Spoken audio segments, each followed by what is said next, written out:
I'm 77 years old, and most days I sit here wondering how a whole life can pass without you ever really stepping into it. Not because I was reckless, not because I was lazy, but because I spent so many years trying to be what everyone else needed that I forgot to ask who I was supposed to be. I don't have much time left. I feel it in my knees when I stand up, in how quiet the house has become, in the way my memories arrive faster than my plans. I'm not telling this to be understood. I'm telling it because it feels wrong to carry it any longer. At this age, people expect you to talk about what you're proud of. The job you kept, the family you raised, the things you sacrificed. I can list those things easily. What's harder is admitting that somewhere along the way, I disappeared from my own life. I wake up early now, even though there's nowhere I need to be. Old habits don't leave easily. I make coffee for one, sit at the same table, and stare out the window longer than I should.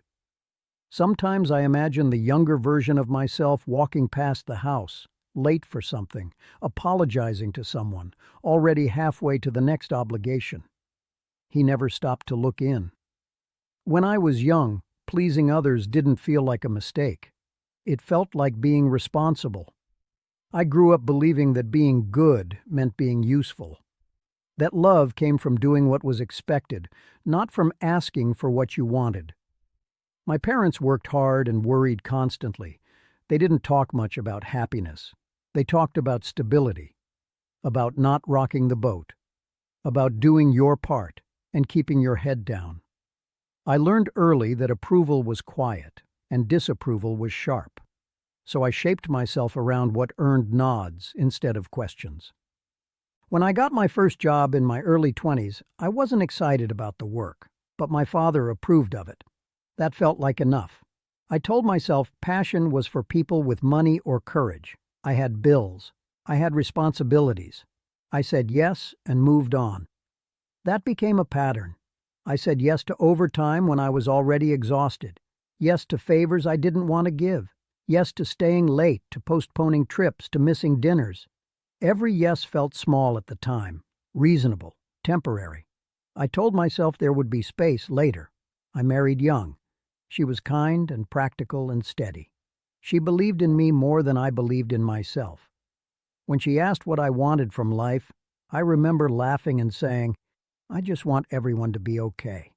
It sounded generous. It wasn't. What I really meant was that I didn't know how to answer. We built a life that looked solid from the outside. Mortgage paid on time, holidays at the same relatives' houses, predictable routines. I took pride in being dependable, in being the one people could count on. But dependable can turn into invisible without you noticing. I don't remember deciding to stop dreaming. I think I just stopped mentioning the things that lit me up. Music I never played. Places I never visited. Conversations I rehearsed in my head but never had. Each time I chose silence, it felt polite. I worked longer hours as the years passed. Not because I was asked to, but because it was easier than explaining why I needed something different. Work gave me rules, expectations, clear measures of success. Life outside of it felt messy and demanding in a way I didn't know how to navigate. At home, I listened more than I spoke. When disagreements came up, I smoothed them over. I learned how to agree without committing and how to compromise without stating what I'd given up. People praised me for being easygoing. I wasn't easygoing. I was avoiding myself. The cost didn't arrive all at once. It crept in through ordinary moments. A birthday I attended but didn't feel present at. A weekend I spent fixing something instead of resting. A conversation where I nodded while thinking about what needed to be done next. My children grew up knowing me as reliable but distant. I was there, but not fully. I answered questions, solved problems, paid for things. I didn't share much of what was inside me because I wasn't sure it mattered. I told myself they didn't need to hear it. Years passed like that. Promotions came, gray hairs appeared, friends drifted away quietly. Some stopped calling when I kept postponing plans. I didn't blame them. I told myself I was busy, that life was full, but full doesn't always mean lived. There were moments when something inside me stirred. A song on the radio during a late drive home, a man my age talking about starting over, a question my wife asked one night, tired and careful. "Are you happy?" I answered too quickly. "Of course." She didn't argue. That hurt more than if she had. I thought providing was the same as loving. I thought being needed meant being known. It took me decades to understand those are not the same things.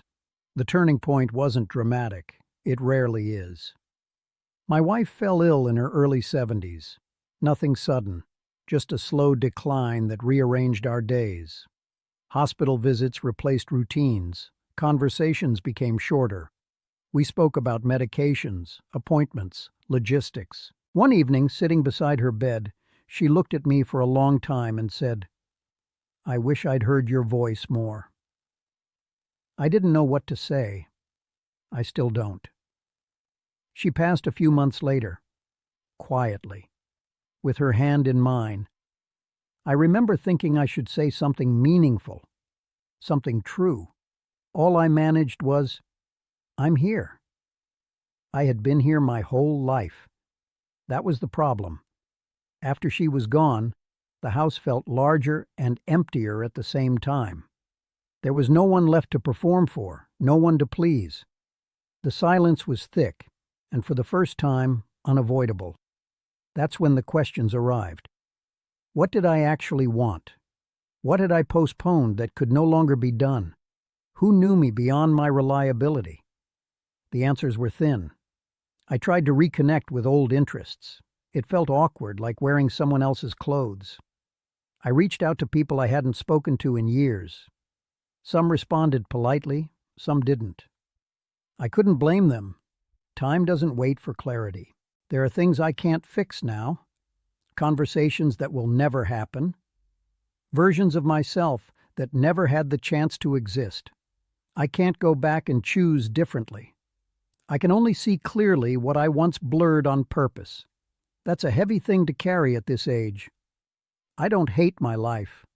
That's important to say. There were good days. There was love.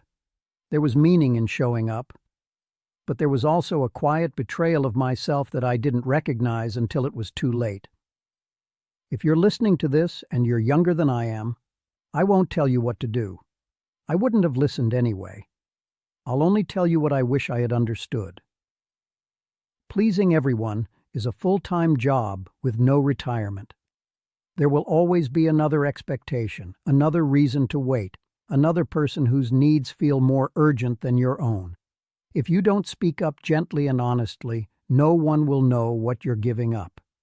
Approval fades. Time doesn't.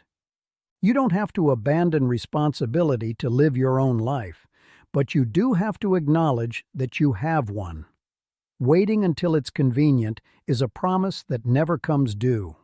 I used to believe there would be a clear moment when I could finally focus on myself, when the kids were grown, when work slowed down, when things settled.